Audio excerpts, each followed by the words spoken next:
Briefing ఇస్తున్నాం మేము వీటిలో అందరూ కలిసి అట్లా వెళ్ళిపోతే ఎట్లా నాకు చెప్పకుండా వెళ్ళిపోతాం ఎవరు లైవ్ అరే నేను నాకు చెప్పాలి కదా లైవ్ ఎవరు ఇస్తారు నువ్వు అట్లా వెళ్ళిపోతావు ఇప్పుడు రా ఇప్పుడు అట్లా ఇంకేం వస్తుంది ఇప్పుడు చూసుకుంటే టైం కూడా అవుతుంది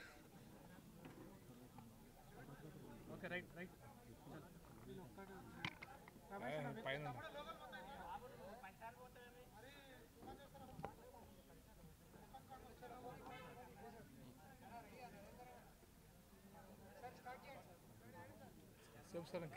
మీడియా మిత్రులందరికీ నమస్కారం. భారతీయ జనతా పార్టీ తెలంగాణ రాష్ట్ర శాఖ రాష్ట్ర స్థాయి సమావేశానికి విచ్చేసినటువంటి మీకందరికీ కూడా స్వాగతం. ఇప్పుడే సమావేశం మొదలైంది. దానికి సంబంధించి మొదటి తీర్మానాన్ని ప్రవేశపెట్టడం జరిగింది. ఈ సమావేశంలో జరిగినటువంటి అంశాలను ఈరోజు భారతీయ జనతా పార్టీ జాతీయ కార్యవర్గ సభ్యులు, మాజీ శాసనసభ్యులు, మాజీ మంత్రివర్యులు ఈటల రాజేందర్ గారు మీడియా ముందు ప్రవేశపెట్టేటువంటి ప్రయత్నం చేస్తారు. వారితో పాటుగా భారతీయ జనతా పార్టీ రాష్ట్ర కార్యదర్శి డాక్టర్ ప్రకాష్ రెడ్డి గారు, అధికార ప్రతినిధులు ఎన్వి సుభాష్ గారు, కళ్యాణ్ నాయక్ గారు, సోలంకి శ్రీనివాస్ పాల్గొంటా ఉన్నారు. ఈటల రాజేందర్ గారిని మీడియాను ఉద్దేశించి మాట్లాడవలసిందిగా కోరుతా ఉన్నాను. మీడియా మిత్రులందరికీ నమస్కారం. మళ్ళీ దేశ ప్రజానీకం నరేంద్ర మోడీ గారిని మూడవసారి ముచ్చటగా ఎన్నుకోబోతున్న సందర్భంలో భారతీయ జనతా పార్టీ తెలంగాణ రాష్ట్రంలో అత్యధిక సీట్లు గెలుచుకొని ఈ దఫా తెలంగాణ రాష్ట్ర ప్రజానీకం కూడా మోడీ గారికి అండగా నిలవబోతుందని చెప్పి సందర్భం మనం చేస్తాం. రాష్ట్రం ఏర్పడిన తర్వాత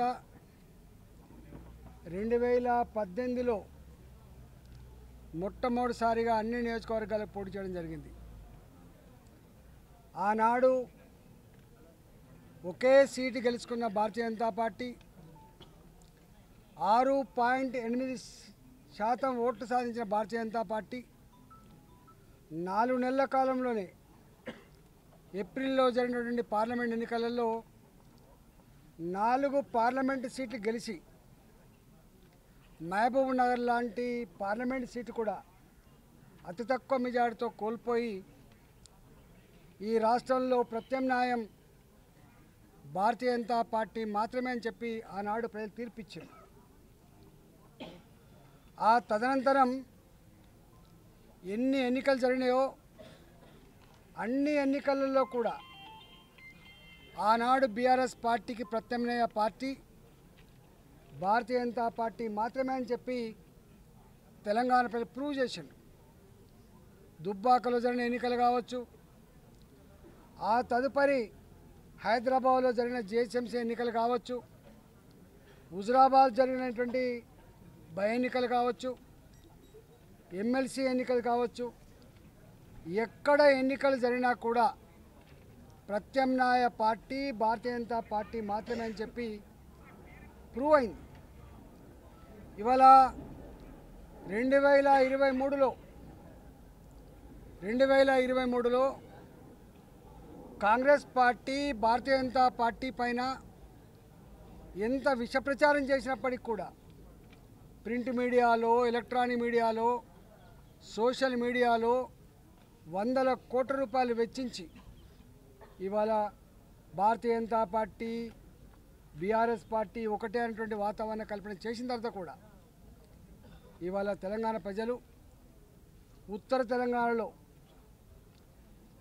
తెలంగాణ ప్రజానీకమంతా కూడా ఈ ప్రలోభాలకు లొంగం మేము భారతీయ జనతా పార్టీనే గెలిపించుకుంటామని చెప్పి అత్యధిక ఓట్లేసి 8 సీట్లు, దాదాపు 8 సీట్లలో 7 సీట్లు ఉత్తర తెలంగాణ జిల్లా నుంచి గెలుచుకున్నాం.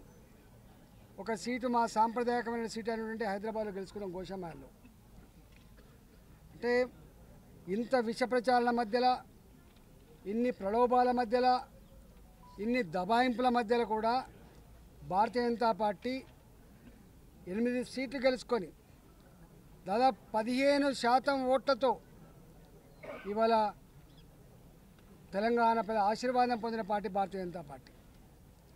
మొన్నటి ఎన్నికల్లో స్పష్టంగా ఎక్కడ ఓటేయడానికి ప్రజలు పోయినప్పటికి కూడా ఈ ఎన్నికలు చిన్న ఎన్నికలట కదా, ఈ ఎన్నికలు రాష్ట్రానికి సంబంధించినట కదా, మళ్ళా వచ్చే ఎన్నికలు పెద్ద ఎన్నికలట కదా, మోడీ గారి ఎన్నికలట కదా, వచ్చేసారి మాత్రం ఏ పార్టీతో సంబంధం లేకుండా ఇవాళ మేము కాంగ్రెస్ పార్టీకి ఓటేస్తుండొచ్చు, ఇవాళ బీఆర్ఎస్ పార్టీకి ఓటేస్తుండొచ్చు, కానీ 2024 ఏప్రిల్ మాసంలో జరిగే ఎన్నికల్లో తప్పకుండా మా అందరి ఓట్లు భారతీయ జనతా పార్టీకి మాత్రమే వేస్తాం, నరేంద్ర మోడీ గారిని మాత్రమే ఆశీర్వదిస్తామని చెప్పి ఘంటాపదంగా చెప్పింది.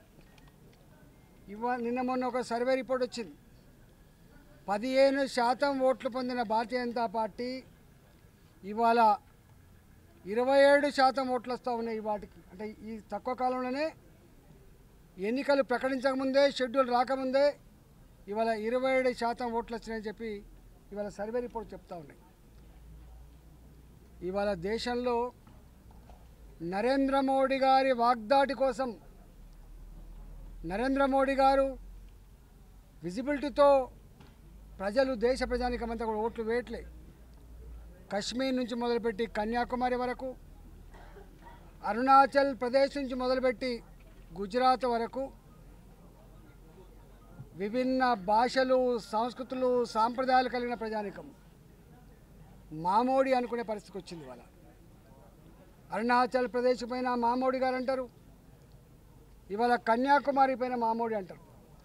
నాకు తెలిసి స్వతంత్రం వచ్చిన తర్వాత అన్ని వర్గాల ప్రజలకు మా నాయకుడు అని చెప్పి ఇవాళ ప్రజలు ప్రేమిస్తున్న ఏకైక నాయకుడు నరేంద్ర మోడీ గారు. నరేంద్ర మోడీ గారు అనేక సంవత్సరాలుగా పరిష్కారం కాని అనేక సమస్యలు పరిష్కరించి శభాష్ మోడీ అని చెప్పి ఇవాళ కితాబ్ పొందిండు నరేంద్ర మోడీ గారు. 100 సంవత్సరాలుగా పరిష్కారం కాని రామ మందిర సమస్యను ఇవాళ తనకు అధికారం ఉన్నప్పటికి కూడా కోర్టుల ద్వారా తీర్పు రావాల్సిందే, న్యాయబద్ధంగా అక్కడ టెంపుల్ కట్టవలసిందని చెప్పి సర్వోన్నతమైన న్యాయస్థానం తీర్పు వెలువడి ఇవాళ 100 సంవత్సరాలుగా దేశ ప్రజలు కోరుకుంటున్న రామమందిర నిర్మాణం పూర్తి కాబోతూ ఉంది. అది జనవరి 22 నాడు దాన్ని దేశ ప్రజానీకానికి ఇవాళ అంకితం చేయబోతున్నారు నరేంద్ర మోడీ గారు. రెండవది, ఒకే దేశం ఒకే చట్టం రథయాత్రలు చేసినాం, ఆనాటి ప్రభుత్వాలు పట్టించుకోలే. జమ్మూ కాశ్మీర్ ఒకప్పుడు లాల్ చౌక్లో జెండా ఎగిరేయాలంటే రక్తం దారబోయవలసినటువంటి సాంప్రదాయం ఉండే. ఇవాళ అలాంటి జమ్మూ అండ్ కాశ్మీర్లో 370 ఆర్టికల్ రద్దు చేసి జమ్మూ కాశ్మీర్లో ఒకే చట్టం అమల్లో ఉంటుందని చెప్పి, భారతదేశ రాజ్యాంగమే చట్టమే అమలు జరుగుతుందని చెప్పి పరిష్కరించినటువంటి మహనీయుడు నరేంద్ర మోడీ గారు దాన్ని అత్యున్నతమైనటువంటి న్యాయస్థానం, సర్వోన్నత న్యాయస్థానం మొన్ననే దానికి ఎండార్ట్ చేసిన విషయం మీరు చూస్తూ ఉన్నారు.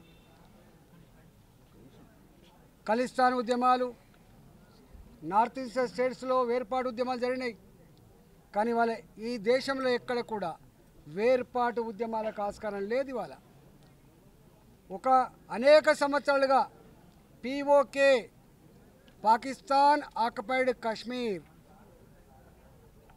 మొట్టమొదటిసారిగా పార్లమెంట్లో ఆ ప్రజానీకానికి కూడా ఈ దేశంలో భాగం కావడానికి, ఓటు హక్కు వినియోగించుకోవడానికి ఇవాళ పార్లమెంట్లో బాజాప్తా 25 స్థానాలు కేటాయించినటువంటి ప్రభుత్వం నరేంద్ర మోడీ గారి ప్రభుత్వం. ఇవాళ బలూచిస్తాన్ లాంటి ప్రాంత ప్రజలు మాకు ఈ పాకిస్తాన్లో రక్షణ లేదు, ఎదుగుదల లేదు, భారతదేశాన్ని చూసి మేము గర్వపడుతున్నామని చెప్పి బలూచిస్తాన్లో కూడా ఇవాళ భారతదేశంలో కలవాలనేటువంటి ఉద్యమాలు జరుగుతున్న తీరు చూస్తూ ఉంటే ఇవాళ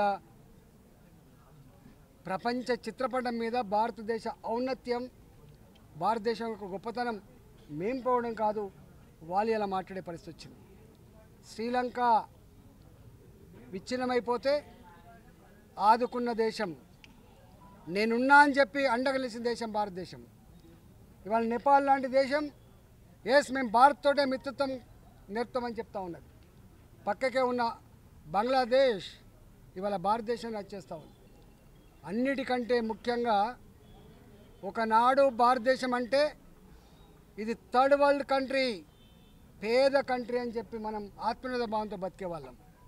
కానీ వాళ్ళ ఒకప్పుడు మన president of India Abdul Kalam అమెరికాకు పోతే బూట్లు ఇడిచి ఇలా చెక్ చేసే సందర్భాలు చూసినాం మనం.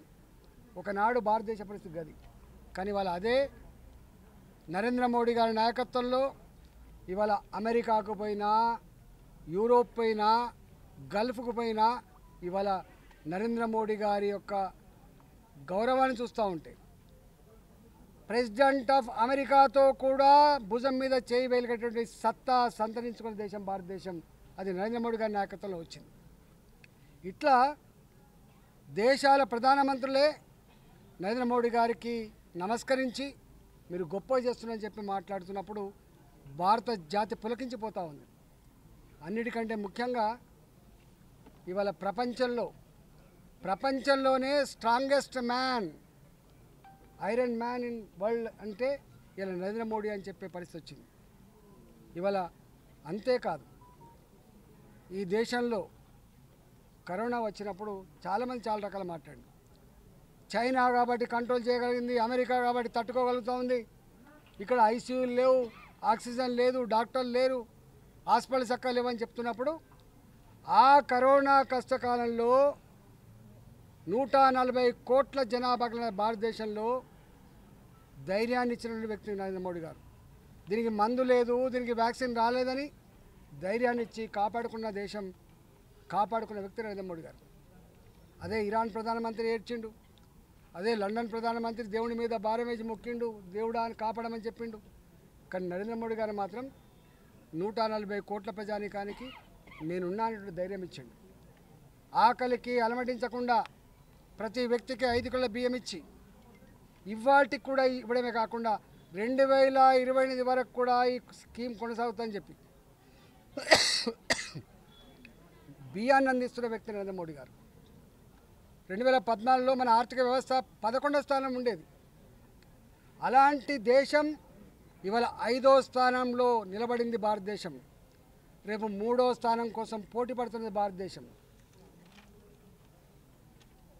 ఇవాళ రైల్వే వ్యవస్థ, నేషనల్ హైవేస్ వ్యవస్థ, ఇన్ఫ్రాస్ట్రక్చర్ వ్యవస్థ, ఒక్క మాటలో చెప్పాలంటే ఇవాళ అభివృద్ధిలో ప్రపంచానికి పోటీ పడుతున్న, ప్రపంచంలోనే అన్ని దేశాలతో పోటీ పడుతున్న దేశం ఇవాళ భారతదేశంగా ఎదుగుతూ ఉంది. 10 సంవత్సరాల మోడీ గారి పాలనలో ఇవన్నీ సాధ్యమైంది. కాబట్టి రేపు రాబోయే ఎన్నికల్లో మళ్ళీ మోడీ గారిని గెలిపించుకొని ఈ అభివృద్ధిని, మన యొక్క ఆత్మగౌరవాన్ని నిలుపుకునే చారిత్రక సన్నివేశంలో, చారిత్రక సందర్భంలో రేపు జరిగే ఎన్నికల్లో తెలంగాణ ప్రజానీకానికి కూడా మేము వినమ్రంగా విజ్ఞప్తి చేస్తూ ఉన్నాం. ఇవాళ ఒక్క స్కాము లేకుండా ఒక్క మంత్రి కూడా కింద తప్పు లేకుండా ఉండే మొట్టమొదటి గవర్నమెంట్ కావచ్చు. కోల్ స్కామ్ల గురించి విన్నాం మనం, 2G స్పెక్ట్రమ్ స్కామ్ల గురించి విన్నాం మనం. ఎందెందు వెతికినా అందందే స్కాములు ఉన్నాయి.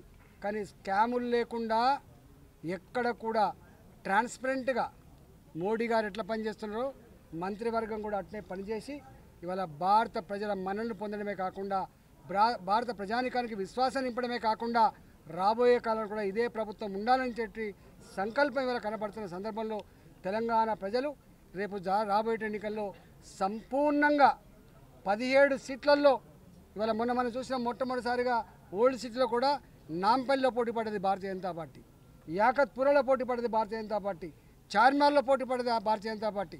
ఇవాళ 16 సీట్లు కాదు, వేరే పార్టీ చెప్పిన 16 సీట్లు కాదు, రేపు 17 సీట్లలో భారతీయ జనతా పార్టీ ఫైట్ చేస్తుంది, తన సత్తా చాటుతుంది, నరేంద్ర మోడీ గారికి అండగా నిలుస్తుందని చెప్పి ఈ సందర్భంగా మేము తెలియజేస్తూ ఉన్నాం. తెలంగాణ ప్రజానీకం కూడా కులాలతో, మతాలతో సంబంధం లేకుండా మనం మోడీ గారిని నిండు మనసుతో ఆశీర్వదించమని చెప్పి భారతీయ జనతా పార్టీ ఈరోజు మా సమావేశంలో తీర్మానం ఆమోదించింది. కాబట్టి మీరందరూ కూడా మద్దతు ఇవ్వాలని చెప్పి ఆశీర్వదించాలని చెప్పి కోరుకుంటున్నాం.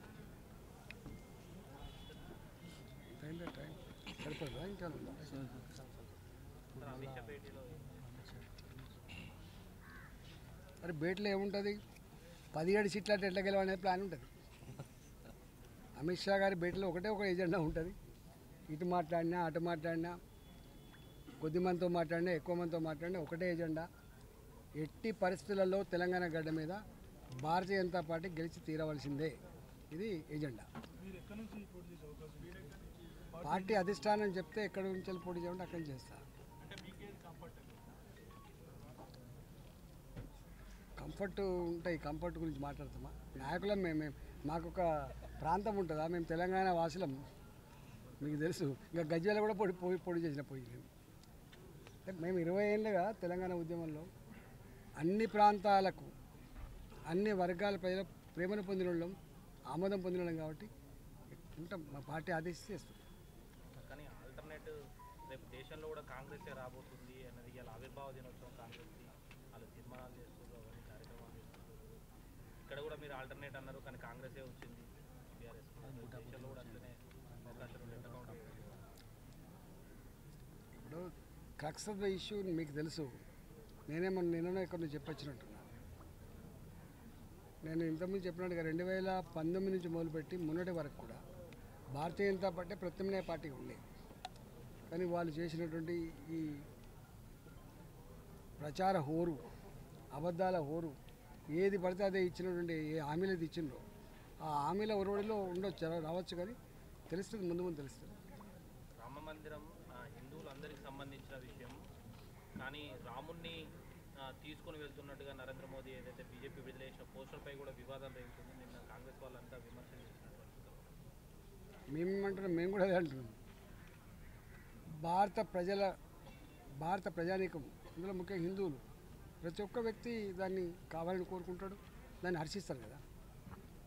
కానీ వాళ్ళు చేయలే కదా, వాళ్ళు ఉన్నప్పుడు ఆ పని చేయలే కదా. మరి ఇవాళ ఎవరైతే మాట్లాడుతున్నారో చేస్తే మంచిగుంటుండే, చేయలే కదా. చేసింది ఎవరు? నరేంద్ర మోడీ గారు కదా. Thank you. ఫోన్స్